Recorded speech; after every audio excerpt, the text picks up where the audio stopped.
Her mom left a note, and it ruined everything. I thought we were just different. Turned out, I was the backup plan, even to her family. I'm Tom, 28, back-end engineer, contracting out of a cramped second bedroom we kept calling the office in our Denver apartment. Sunday morning light was leaking through the cheap vinyl blinds, and the kitchen still smelled like last night's Cabernet, buffalo dip, and the cinnamon candle Amber's mom insisted neutralized male fridge odors. I was half zoning out, loading the dishwasher, when a glossy gift bag, one of those pastel ones her mom reuses for every occasion, slid off the counter. A folded note card fluttered out like a slow-motion confession. Cute sunflower front, little raised glitter. Inside, in the rounded, overlooped handwriting I recognized from 100, "Have a sweet day, Mom." Post-its, it read. "Don't forget to tell James you're out with the girls." And "Hi from Alex's mom." My brain skimmed it twice before the static hit. James Eames, well, my middle name that only her family uses because her dad said Tom, felt too curt. Alex? Not a coworker I'd met. Not one of her brother's friends. A wink. Her mom signing off like it was a grocery reminder. I actually caught myself glancing toward the hallway, expecting some prank camera reveal. I set the card down. My fingers left a faint crescent in the condensation ring on the table. I could feel that instinct to stomp into the bedroom, fling it at Amber, demand the soap opera confession. Instead, something colder slid in. Don't make noise. Collect data. Debugging mode. When a service throws a vague 500, you don't scream at the server, you pull logs. Amber was still asleep, tangled in our oversized gray comforter, Spotify autoplay whispering some acoustic cover. I propped my laptop on the kitchen island, palms a little damp, and logged into the shared iCloud we used mostly for the grocery list and calendar invites. She'd never bothered revoking my access after we set it up to sync the Costco run notes. Under photos hidden, did she really think I wouldn't check there? A burst from early May. Amber in a denim jacket I'd never seen, leaning into a tall guy with a trimmed beard and the confidently rumpled Patagonia vibe. Background: red rock formations, not the girls' Santa Fe spa weekend. She described, but Garden of the Gods. Metadata geotag, Colorado Springs, timestamp the same Saturday she texted me a boomerang of clinking margaritas with my Chaos Queens. In the corner of one shot, faintly mirrored in his sunglasses, you could see another figure. Her mom, holding a thermos, smiling like a chaperone at a promise kept. My stomach did that elevator drop thing. I scrolled messages. Their thread, Amber and Mom, was a pastel avalanche of heart emojis, recipe pics, and then strategy. James isn't dumb, just trusting. Alex is your future, stable, not like the freelancer. He's not unstable, Mom. Keep both lanes open till you feel it. Say girls' night, he won't press. Keep both lanes open. I realized I'd been gripping the edge of the counter, knuckles whitening against the faux granite veneer. Somewhere in the bedroom she coughed and rolled over. I froze. Screen brightness dimming automatically, like the laptop could sense guilt by association. I wasn't sure yet what the confrontation protocol would look like, but the architecture of the lie was already mapping itself in my head. A branching tree of cover stories, each commit message approved, co-authored by her mother. And now I needed to know how deep the version history went before I even thought about a deploy to production level fallout. I copied the incriminating screenshots to an encrypted note, like I was staging evidence for a penetration test. Part of me hoped for an innocent namespace collision. Some platonic Alex, some inside joke about me being James. But denial was crumbling under timestamps. I backed out and checked calendar. The girls' retreat weekend was tagged with a shared location, a spa in Santa Fe, except when I clicked the pin, the actual historical location trail. She'd left share indefinitely on months ago when she wanted me to track her evening jog safety, showed her phone idling hours at a downtown Denver parking structure Friday, then driving south the next morning, signal hopping towers along I-25. She disabled it halfway back Sunday, right after texting me, "Traffic is murder, can't wait to cuddle." The silence in the apartment thickened. The refrigerator compressor kicked on and I flinched like it was a voice. I needed external triangulation. Her friend group chat, Spice Rack, sat near the top. I hadn't snooped there before. Ethical boundary, trust, yada yada. Boundary felt annulled.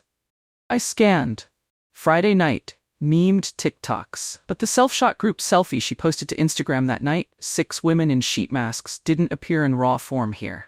Instead, Amber posting the mask pic now, all good? Schedule it for later so timestamp matches. Then Jess, you sure about the double track? Your mom is wild lol. She says I'll feel clarity once Job plus Alex stabilize.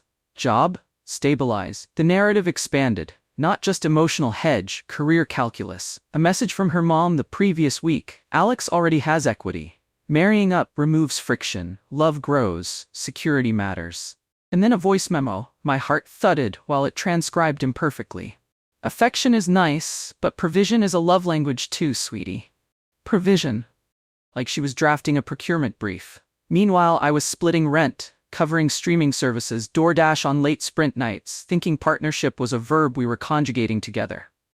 I closed the laptop so hard the screen flex groaned. A hairline moral difference separated impulsive fling from curated 2-lane relational A/B test, and her mom was evidently product manager. I kept replaying micro moments now tinted, her mom's lingering questions about whether my contract had a renewal clause, the too bright, oh honey, savings take time when I mentioned paying down my student loan aggressively instead of buying a newer car. I remembered handing her mom a slice of pizza last month while Amber was at yoga, and she'd said, consistency, that's what wins long term, tapping the crust like a metronome. I nodded, thinking she meant relationships generally, not, apparently, comparing me and some Patagonia-clad competitor. I paced the narrow hallway, carpet fibers flattening under a loop I couldn't break. Confronting Amber first risked evidence sanitization, narrative inversion, gaslighting patch deploy. Confronting mom felt theatrical. That left Alex. If he was complicit, the triangulation would confirm I was simply late to reading the patch notes of my own life. If he was ignorant, then the rotten core was narrower, still brutal, but with one less active deceiver. I opened LinkedIn. Yes, I went full reconnaissance and searched Alex plus the last name I found in a Venmo payment Amber had sent. Brunch, Alex R. 2 Alex R's in Denver. One had photos overlapping the jawline and beard pattern from the hidden album shots. Marketing manager at a SaaS whose logo sticker I'd seen on Amber's Hydro Flask recently. I clicked his public email in the contact info. My fingers hovered. Email left too much asynchronous wriggle room. I needed latency low. I was about to back out when a push notification popped up on our shared bank app. $356.18 Ticketmaster. That was not me. Our mutual rule, anything over $200 we flagged each other before purchase. The memo line. We talked Coldplay months earlier. I joked their tour prices were dynamic surge pricing disguised as nostalgia. Had she just bought them with him using our joint funds? Or had I, oh God, I squinted. Earlier in the week, I'd authorized a Ticketmaster hold thinking she was surprising me. What if those tickets were now repurposed? The irony crackled like ozone. I may have already financed my own displacement. I whispered into the empty air, we handle this like code, verify assumptions. I found Alex's company site, guessed his email pattern, opened a new message, then closed it again. No. Direct. I dug through Amber's messages for his number. There it was under initials-based base contact nickname. AR. Copy. Paste. My thumb hovered over the call icon, pulse syncing with the subtle vibration against my skin. I hit dial, each ring a dull thud in my ear, preparing simultaneously competing branches of the conversation tree, accusatory, neutral, data-seeking, ready to merge whichever compiled first. The line clicked. Hello? A voice, warm, cautious, unmistakably unprepared for a stranger runtime intrusion. I swallowed once, tasting metal. Hey Alex, you don't know me yet. I'm James, some people call me Tom. Silence, then a confused, sorry, James who? My throat tightened. Amber's. I exhaled, partner. The word bounced back at me, suddenly undefined. There was an inhale on his end like he'd leaned back from the phone. She told me her ex lived in Seattle now and they were finalizing stuff, he said carefully. Ex. Seattle. Finalizing. Words dropped like database rows misindexed. I live here, I said, in the apartment she just left for what I'm guessing is errands. We've been together over 2 years. His answer came fast, almost tripping over itself to distance him from collusion. Dude, I didn't know. We met at that product launch in April. She said the divorce papers were messy, that he was dragging his feet. She never said you still shared a place. I let the silence stretch. He filled it with a low, stunned whistle. I'm not trying to be in a triangle, he added. The triangle was already a polygon. Amber, me, her mom, Alex, a quiet consortium managing risk vectors.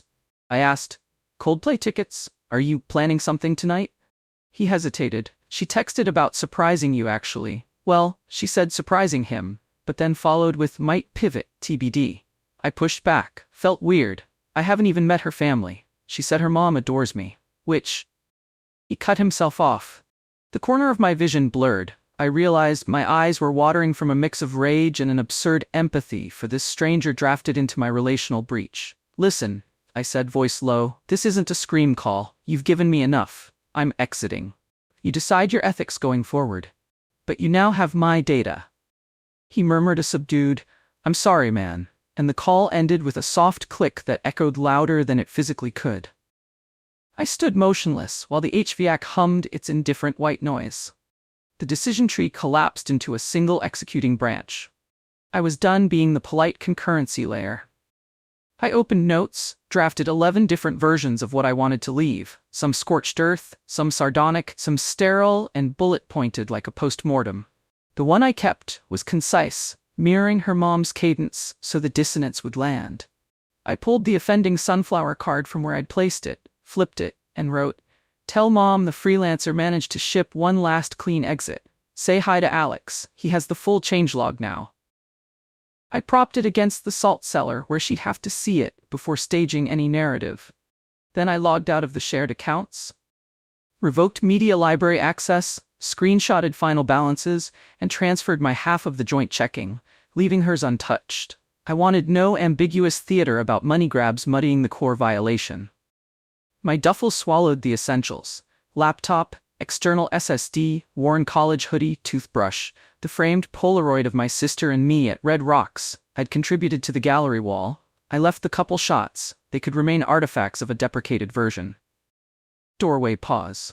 Our refrigerator magnet grid, farmer's market coupons, a save the date for her cousin's fall wedding where I was RSVP'd, tilted suddenly like props.